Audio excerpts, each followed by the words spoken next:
ठीक है, तो फंक्शन स्टार्ट करते हैं बेटा। अभी देखिए, अभी हमने बेसिक बातें की थी फंक्शन से पहले। आज फंक्शन एक्चुअल में स्टार्ट होगा। तो फंक्शन स्टार्ट करने से पहले थोड़ा सा बता देता हूँ। देखिए, फंक्शन से पहले रिलेशन थोड़ा सा पढ़ना होता है, और वो रिलेशन क्या है आपने 11th में भी पढ़ा है, लेकिन मैं एक बार रिपीट कर देता हूँ। देखिए, रिलेशन का मतलब भी वही है, दो वेरिएबल का रिलेशन। अब दो वेरिएबल का रिलेशन मतलब कैसे, किस तरीके से होगा, क्या कहना चाह रहे हैं। देखिए, मैं आपको थोड़ा सा बता देता हूँ। जैसे मैंने क्या किया कि एक वेरिएबल लिया, उस वेरिएबल को डिफरेंट वैल्यूज दी, और उससे मुझे क्या मिला, दूसरा वेरिएबल मिला। तो ऐसा कोई भी रिलेशन अगर मैं बनाता हूँ तो उसको मैं फंक्शन बोलूंगा। तो जैसे मैंने लिखा y is equal to x square, तो ये रिलेशन क्या है, ये एक रिलेशन है दो वेरिएबल का। और इस रिलेशन को अगर मैं दिखाऊं, थोड़ा सा और अच्छे से दिखाऊं, तो मैं इसको पिक्चर बना के दिखा सकता हूँ। पिक्चर बना के कैसे, कि देखिए, और रिलेशन में एक बात और होती है कि ये भी हमें डिफाइन करते हैं कि देखिए एक्स की जो वैल्यूज है, तो सेट ए है, वो एक्स की वैल्यूज सेट ए से मिलेंगी। मतलब एक सेट भी देता है कि सेट ए से सेट बी एक रिलेशन है। मतलब मैं प्रॉपर डेफिनेशन आपको पहले बता देता हूँ कि रिलेशन जब बोलेंगे तो रिलेशन को ऐसे लिखेंगे, R such that A to B. तो ए टू बी में जो ए और बी है वो क्या है, सेट है। ए क्या है, सेट है, और बी भी क्या है, सेट है। ए और बी दो सेट है। तो इसको हम बोलेंगे कि ये एक रिलेशन है फ्रॉम ए टू बी, या हम ऐसा बोलेंगे कि ये रिलेशन है ए के एलिमेंट्स का सेट बी के एलिमेंट्स से। तो जैसे ये लिखा हुआ है, तो सेट ए और सेट बी के जो एलिमेंट्स है उनको मैं पिक्चर बना के इस तरीके से दिखा देता हूँ कि ये सेट ए है और ये सेट बी है। और रिलेशन जो दिखाऊंगा मैं, सेट ए के एलिमेंट सेट बी के एलिमेंट कौन से एलिमेंट से रिलेट करेगा, वो पिक्चर में बना के दिखा देता हूँ। तो देखिए, जैसे आपसे बोल रहे हैं कि एक रिलेशन है सेट ए का सेट बी के एलिमेंट से, और रिलेशन में दिखा रखा है, रिलेशन क्या है कि रिलेशन है y is equal to x square. तो जैसे y is equal to x square है, तो इसमें होगा क्या, जैसे यहाँ पर मुझे सेट ए में दिया हुआ है 3 4 5 एलिमेंट दिए हुए हैं। 3 4 5 एलिमेंट कैसे दे रखे हैं, मुझे दे रखा है जैसे 1 -1 2 -2 ऐसे कुछ दे रखा है। और सेट बी बना रखा है, सेट बी में मुझे कुछ ऐसे एलिमेंट दे रखे हैं 1 4 1 4 दे रखा है। तो अगर मैं इस रिलेशन को देखो, तो ये रिलेशन क्या है, इस रिलेशन में सेट ए के जो एलिमेंट है वो क्या है, बेसिकली एक्स है। ठीक है। और देखिए, ये हमेशा जब मैं रिलेशन दिखाऊंगा तो उसमें एक्स जो होगा, जब मैं दो वेरिएबल के रिलेशन की बात कर रहा हूं, तो एक्स हमेशा क्या होगा, पहले सेट वाले एलिमेंट्स को एक्स बोलूंगा। तो एक्स की वैल्यूज क्या है, -1 1 2 -2, और मुझे यहाँ से जो वाई मिलेगा, वाई क्या है, एक्स का स्क्वायर। तो ये एक रिलेशन है, रिलेशन क्या है, स्क्वायर वाला रिलेशन है। मतलब सेट ए बी के एलिमेंट सेट ए के एलिमेंट के स्क्वायर है। तो 1 का स्क्वायर क्या होगा, 1 होगा। -1 का स्क्वायर भी क्या होगा, 1 होगा। 2 का स्क्वायर क्या होगा, 4 होगा। -2 का स्क्वायर क्या होगा, वो भी 4 होगा। तो ये एक रिलेशन है, और ये रिलेशन भी पर्टिकुलरली इस रिलेशन को मैं क्या बोलूंगा, इसमें क्या है, ए के बहुत सारे एलिमेंट, मतलब एक से ज्यादा एलिमेंट बी के एक सिंगल एलिमेंट से रिलेट हो रहे हैं। तो मैं इसको बोलूंगा ये basically many elements of A related to one element of B. जैसे 1 और -1 1 से रिलेटेड है, तो इसको मैं बोलूंगा ये रिलेशन है मैनी वन रिलेशन, या इसको पढ़ते हैं कैसे, many to one relation, many one relation. तो रिलेशन बहुत सिंपल डेफिनेशन है, ये सब कहानी बतानी पड़ती है। बाकी आप समझदार हैं, आप समझ गए होंगे कि रिलेशन का मतलब है set A set B. Set A के एलिमेंट्स में से कुछ वैल्यूज हमने डाली, और सेट बी का कोई एलिमेंट मिल गया, और वो किस में डाली, वो एक रिलेशन दिया होता है दोनों एलिमेंट्स का। कि देखिए, सेट ए का एलिमेंट का स्क्वायर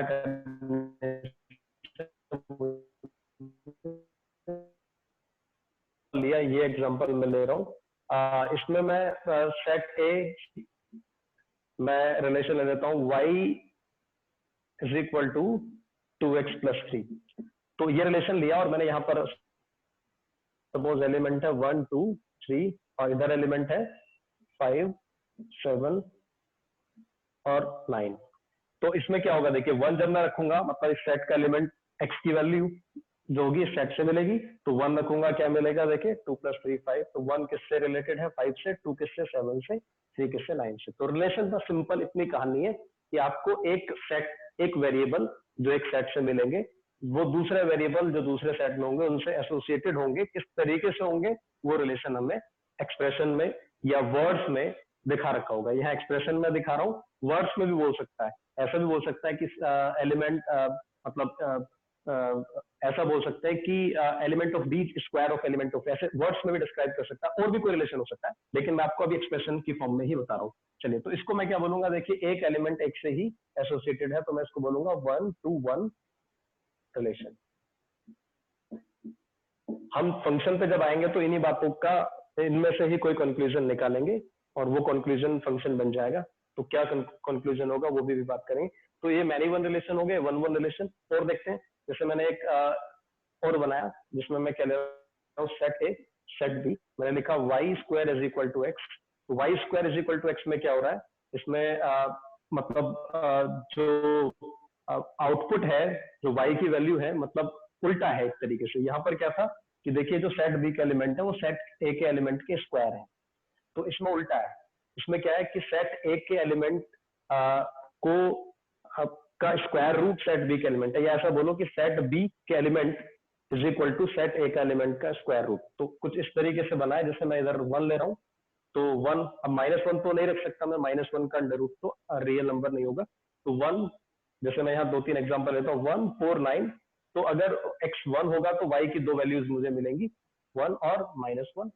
4 होगा तो 2 और -2, और 9 होगा तो 3 और -3। तो ये एक रिलेशन है जिसमें एक एलिमेंट सेट ए का सेट बी के एक से ज्यादा एलिमेंट से रिलेट कर रहा है, तो मैं इसको बोलूंगा 1 to many relation.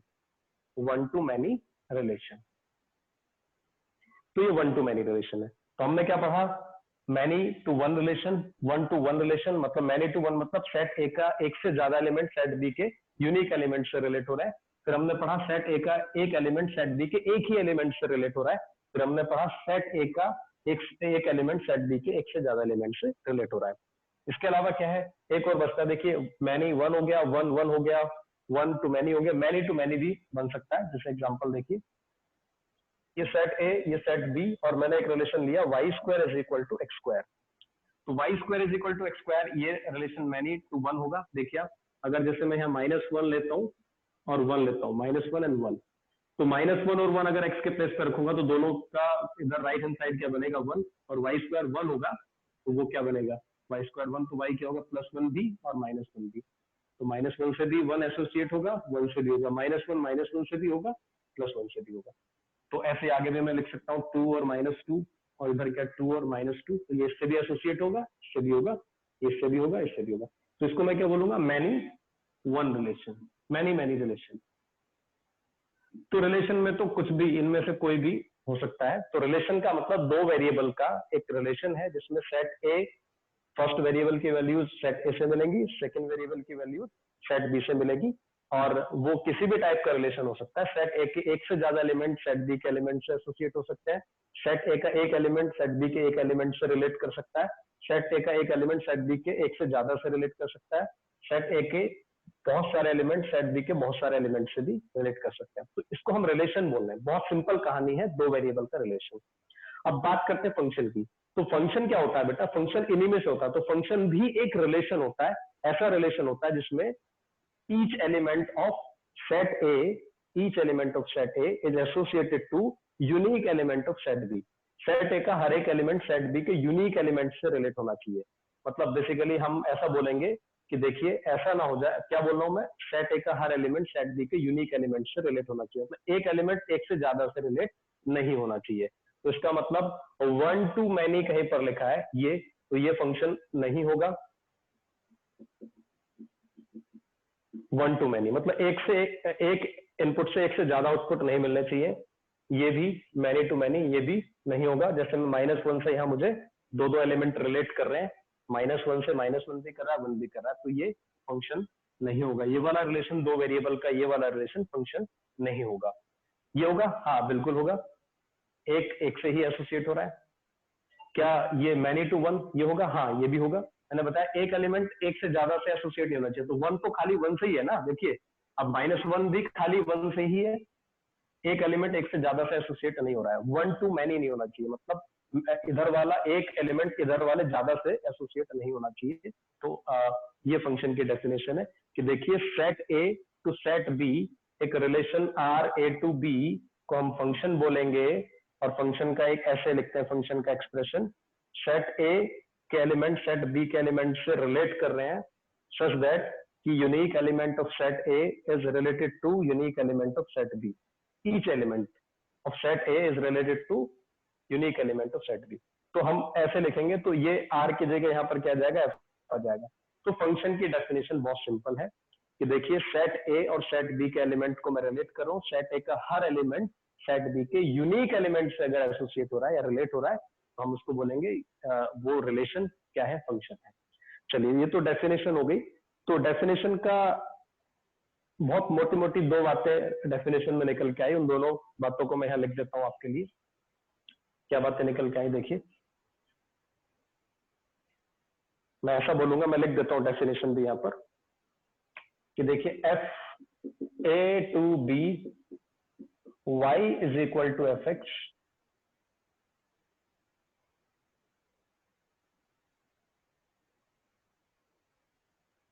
Is called a function F. दो बातें निकल के आई। पहली बात क्या,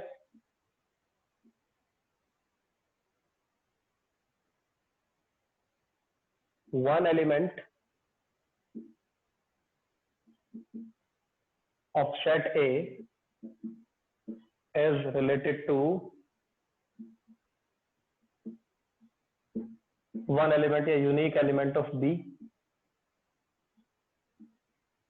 और दूसरी बात क्या निकल के आई कि हर एलिमेंट एसोसिएटेड होना चाहिए, ये नहीं कि कोई एक एलिमेंट एसोसिएट नहीं कर रहा है। रिलेशन में तो ऐसा हो सकता है, देखिए मैं बता देता हूँ, रिलेशन में तो ये बन सकता है कि जैसे 1 2 से रिलेट हो गया, 2 4 से, 3 किसी से रिलेट नहीं कर रहा है, तो ये रिलेशन में तो हो सकता है। फंक्शन में ऐसा बिल्कुल नहीं होना चाहिए, सेट ए का हर एलिमेंट सेट बी के एलिमेंट से एसोसिएट होना चाहिए। ये भी लिख देता हूं मैं, each element of A should associate with an element of B. तो ये डेफिनेशन हो गई कि देखिए सेट ए है, सेट बी है, सेट ए का हर एलिमेंट सेट बी के यूनिक एलिमेंट से एसोसिएट हो रहा है, तो ऐसा कोई भी दो वेरिएबल का रिलेशन क्या होगा, फंक्शन होगा।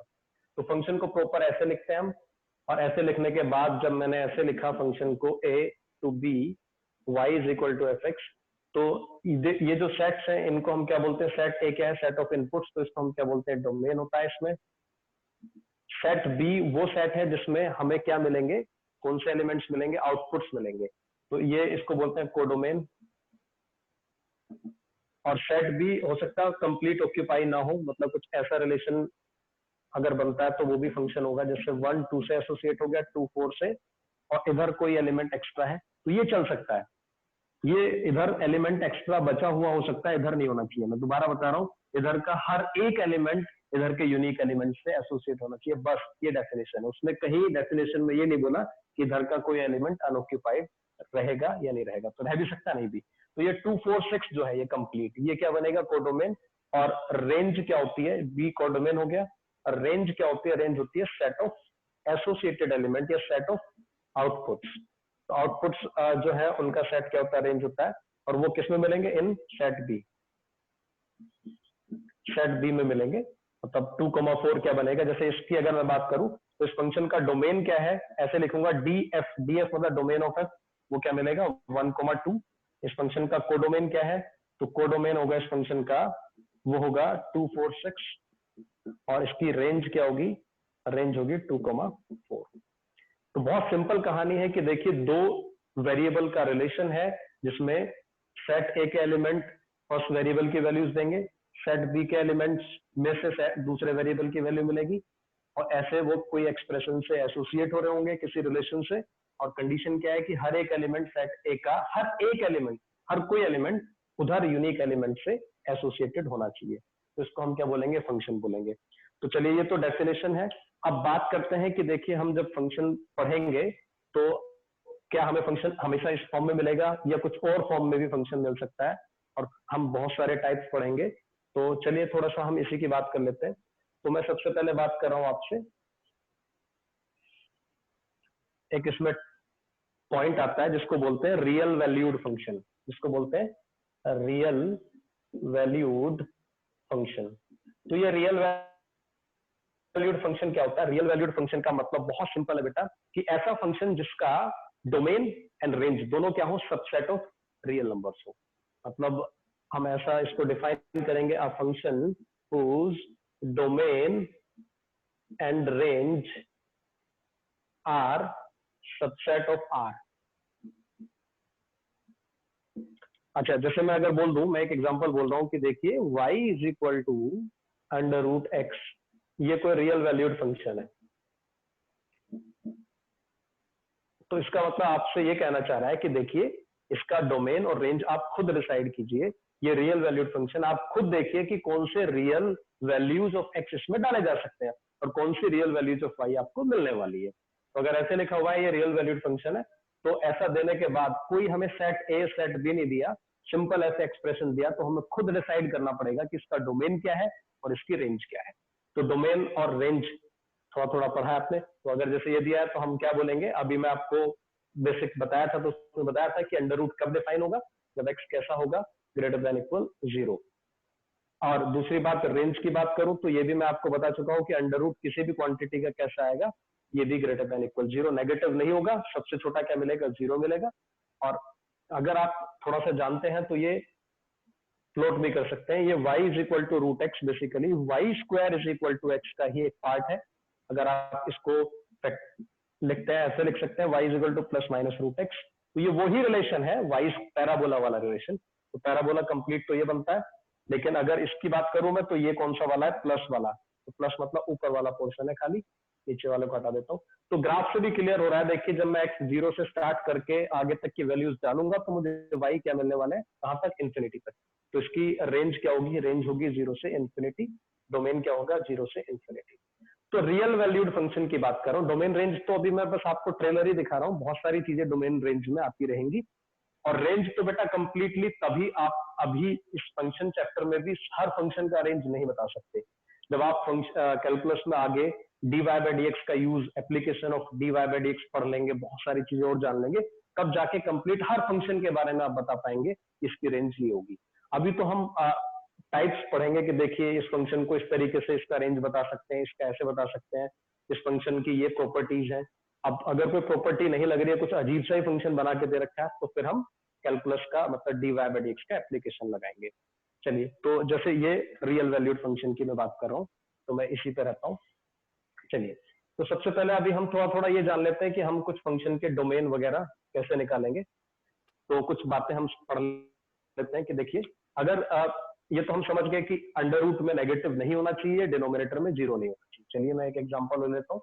फाइंड डोमेन, डोमेन बोले या डोमेन ऑफ डेफिनेशन बोले, एक ही बात है। Domain of y is equal to under root 3 minus x minus 2 upon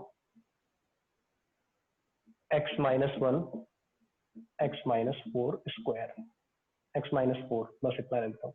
इसका हमें डोमेन बताना है। तो डोमेन बहुत सिंपल है कि क्या होगा, ये फंक्शन कब डिफाइन होगा? जब अंडर रूट के अंदर जो लिखा हुआ आइटम है वो कैसा होगा? ग्रेटर देन और इक्वल टू 0 होगा।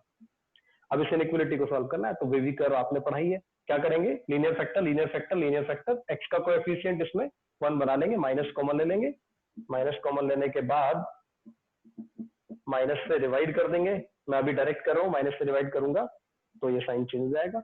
इसके बाद देखेंगे इज इक्वल टू 0 किस पे? तो सॉलिड सर्कल किस पे लगेगा? 3 और 2 पे। और क्या नहीं लेना? 1 और 4 बिल्कुल नहीं रखना है। तो 3 और 2 मैं बना देता हूँ। 4 पे होलो सर्कल, 3 पे सॉलिड सर्कल, इसके बाद आता है 2 पे होलो और 1 पे डार्क सर्कल। इसका plus minus plus minus plus.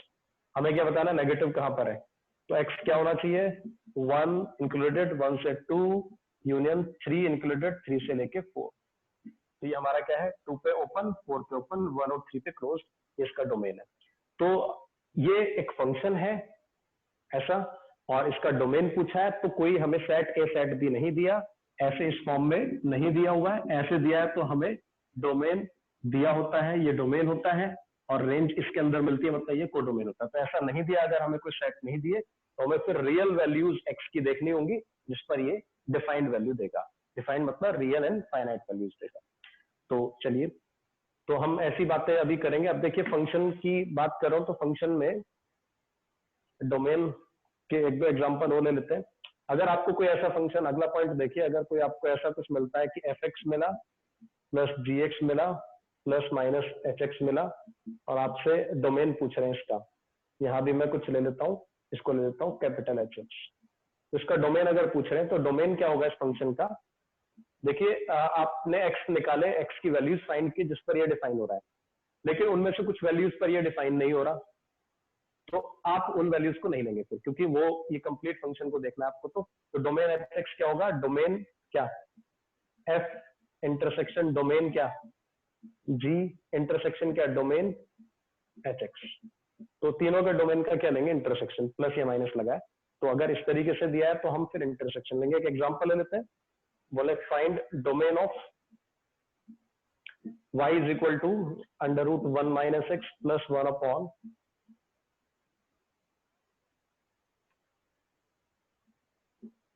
x plus 1, कुछ इस तरीके से लिखा है। इसका डोमेन बताना है, तो क्या होगा? 1 माइनस एक्स कैसा होना चाहिए? देखिए इसको डिफाइन होने के लिए ग्रेटर देन इक्वल 0, इंटरसेक्शन ये क्या होना चाहिए? x plus 1 greater than 0। यहाँ इज इक्वल टू मत लगा देना डिनोमिनेटर में, यहाँ पर क्या आएगा सॉल्व करके? x लेस देन इक्वल 1 और यहाँ पर x क्या आएगा? Greater than minus 1।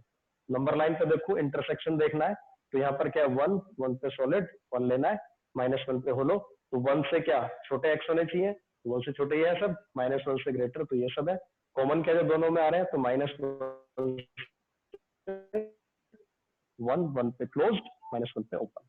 इस फंक्शन का क्या डोमेन? तो बहुत छोटी छोटी बातें इनका ध्यान रखना आप। 2 या 3 फंक्शंस ऐड या सब्ट्रैक्ट हो रहे हैं तो सबके डोमेन लेके क्या लेंगे? उनका इंटरसेक्शन, कॉमन पार्ट लेंगे।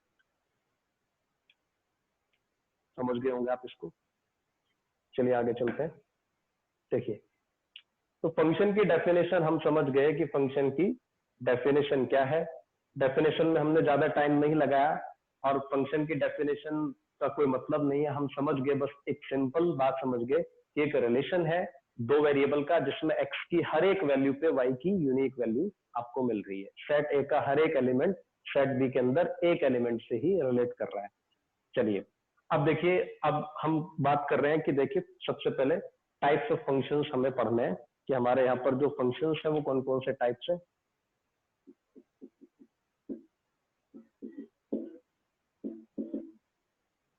अच्छा, टाइप्स ऑफ फंक्शंस में सबसे पहले आप ये समझ लीजिए, दो मेजर कैटेगरी हैं जिसमें हम फंक्शंस को डिवाइड करेंगे। एक तो बेटा क्या होंगे? एल्जेब्रिक फंक्शंस, और एक जो एल्जेब्रिक नहीं होंगे उनको बोलेंगे transcendental function. Transcendental function, algebraic function कौन से हैं? बहुत सिंपल, कोई आपसे डेफिनेशन नहीं पूछेगा, किसी एग्जाम में नहीं आएगा कि डिफाइन एल्जेब्रिक फंक्शन, ऐसा नहीं होगा कहीं भी। एल्जेब्रिक फंक्शन कौन से होते हैं? देखिए ऐसे फंक्शंस जो पॉलिनोमियल्स को ऐड करके, सब्ट्रैक्ट करके, स्क्वायर रूट लेके किसी पॉलिनोमियल का, क्यूब रूट लेके, मतलब पॉलिनोमियल से स्टार्ट किया, फिर आपने ऐड किया, सब्ट्रैक्ट किया दो पॉलिनोमियल को, या एक पॉलिनोमियल का स्क्वायर रूट लिया, क्यूब रूट लिया, दो पॉलिनोमियल्स को डिवाइड किया, ऐसा कुछ भी आप बनाते हैं तो उसको क्या बोलते हैं? एल्जेब्रिक फंक्शन बोलते हैं। तो आपको एग्जांपल दे देता हूं एल्जेब्रिक फंक्शन का। जैसे मैंने ये पॉलिनोमियल लिया x square plus x minus 1, और फिर ये एक फंक्शन हो गया एल्जेब्रिक, मैंने इसका क्या किया? स्क्वायर रूट ले लिया, ये एक एल्जेब्रिक फंक्शन हो गया। या फिर मैंने क्या किया? y इज इक्वल टू एक फंक्शन बनाया एक्स स्क्वायर और एक फंक्शन लिया एक्स माइनस 1 और इसका क्या ले लिया? स्क्वायर रूट, तो ये एल्जेब्रिक फंक्शन हो गया। या मैंने क्या लिया? y is equal to x square, एक फंक्शन लिया पॉलिनोमियल, एक एक्स माइनस 1 डिवाइड कर दिया, ये क्या हो गया? Algebraic function. तो ऐसा कुछ भी मैं करूंगा उसको क्या बोलूंगा मैं? Algebraic function. तो पॉलिनोमियल से स्टार्ट करके by taking square root, cube root, by adding subtracting polynomials, जो भी बनता है उसको एल्जेब्रिक फंक्शन बोलते हैं। जो एल्जेब्रिक नहीं होता उसको ट्रांसीडेंटल बोलते हैं। बस सिंपल डेफिनेशन है। जो एल्जेब्रिक नहीं है, जो पॉलिनोमियल से नहीं बनाया, वो सब क्या है? Transcendental function. मतलब कौन कौन से होंगे इसमें? ट्रिग्नोमेट्रिक, एक्सपोनेंशियल, लॉगरिथमिक, आईटीएफ भी पढ़ेंगे अभी 12th में आएगा, inverse trigonometric functions, mod function, इसके अलावा जीआईएफ, फ्रैक्शनल पार्ट, बहुत सारे सिग्नम, ये सब पढ़ेंगे हम, ये सब इसके अंदर आएंगे। तो ये तो बड़ा बड़ा क्लासिफिकेशन है कि एल्जेब्रिक होते हैं, ट्रांसीडेंटल होते हैं। कोई नहीं पूछेगा इससे, हमें ज्यादा कोई लेना देना नहीं, तो इस टाइम टाइम नहीं लगाते हैं। चलिए थोड़ा लिखा पढ़ी, थोड़ी थ्योरी है इसमें। अभी आप बिल्कुल बोर मत होना, ये कहानी को सुनते रहना बस। क्वेश्चन जब डोमेन रेंज के स्टार्ट होंगे आपको बहुत मजा आने वाला है। चलिए, तो देखिए एल्जेब्रिक फंक्शन की बात करता हूँ तो सबसे पहले क्या आते हैं, पॉलिनोमियल्स आते हैं। तो अगर मैं पॉलिनोमियल्स की बात करता हूँ तो चलिए फटाफट पहले पॉलिनोमियल फंक्शन ही पढ़ लेते हैं। देखिए पॉलिनोमियल फंक्शन क्या है, बचपन से 9th क्लास से आप पढ़ते आ रहे हैं, डेफिनेशन पता नहीं कितनी बार आपने पढ़ी है कि देखिए इसको पॉलिनोमियल फंक्शन बोलते हैं। ये जनरल फॉर्म है पॉलिनोमियल फंक्शन की, सभी बच्चे इसी फॉर्म में पढ़ के आए हैं। इसमें जो ए आईज है, मतलब A0, A1, A2, ये सब क्या है, रियल नंबर्स है। इसमें जो A0 है, अगर हमसे बोल रहे हैं कि ये पॉलिनोमियल ऑफ डिग्री n है, ये n क्या है, इसमें n होल नंबर है, कि आपको पता है n होल नंबर होना चाहिए। और अगर बोल रहे हैं कि ये पॉलिनोमियल ऑफ डिग्री n है, ऐसा कुछ बोल रहे हैं, polynomial function of degree n, तो फिर A0 नॉन जीरो होना चाहिए। डिग्री n अगर है तो ये नॉन जीरो होना चाहिए। तो सब पढ़ के आ चुके हैं कि इसको हम क्या बोलते हैं, पॉलिनोमियल फंक्शन बोलते हैं। बात करें, देखिए अब जब हम फंक्शन के टाइप्स पढ़ रहे हैं तो बेटा क्या पढ़ेंगे कि फंक्शन का एक्सप्रेशन क्या है, फंक्शन का डोमेन क्या है, उसके लिए डोमेन के लिए कंडीशन क्या है, रेंज कैसे निकालेंगे, ग्राफ कैसे प्लॉट करेंगे।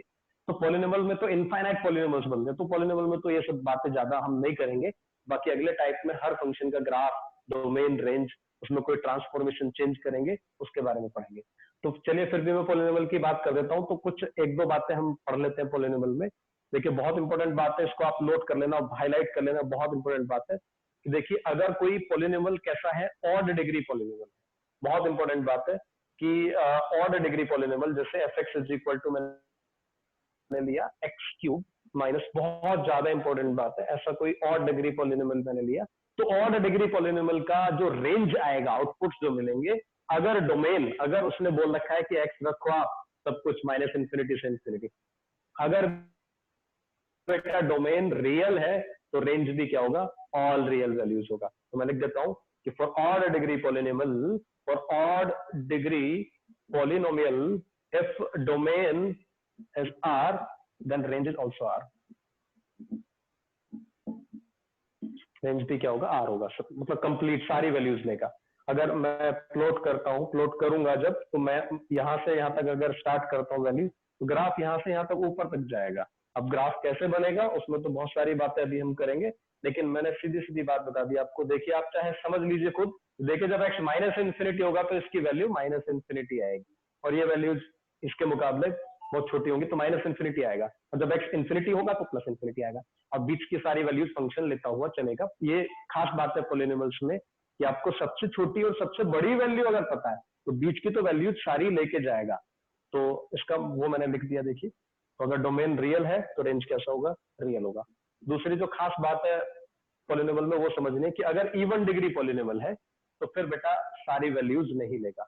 मैं लिख देता हूं फॉर इवन डिग्री पॉलिनोमियल,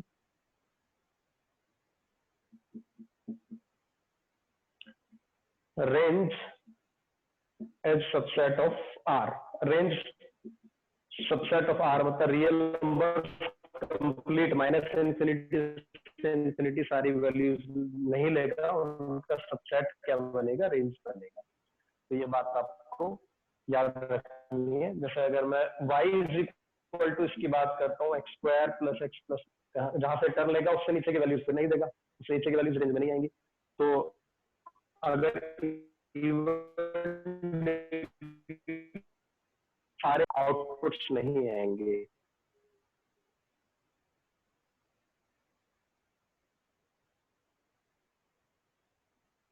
हमने आज पढ़ा है यहाँ तक, अभी आगे पढ़ेंगे थोड़ा। देखिए इसमें थ्योरेटिकल पार्ट है, एक दो लेक्चर और रहेंगे थ्योरेटिकल, फिर आपको क्वेश्चंस मिलेंगे, बहुत इंटरेस्ट आता है इसके अंदर, ग्राफ्स मिलेंगे ड्रॉ करने के लिए, तरीके बताऊंगा आपको ग्राफ ड्रॉ करने के। तो ठीक है, आज का लेक्चर हम यही खत्म करते हैं और फिर आगे स्टार्ट करेंगे पॉलिनोमियल फंक्शन के कुछ ग्राफ्स भी पढ़ेंगे अगली क्लास में, और उसके बाद फिर एक्सपोनेंशियल लॉग इन सब की बातें करेंगे। ठीक है, तो आज यही खत्म करते हैं। Thank you.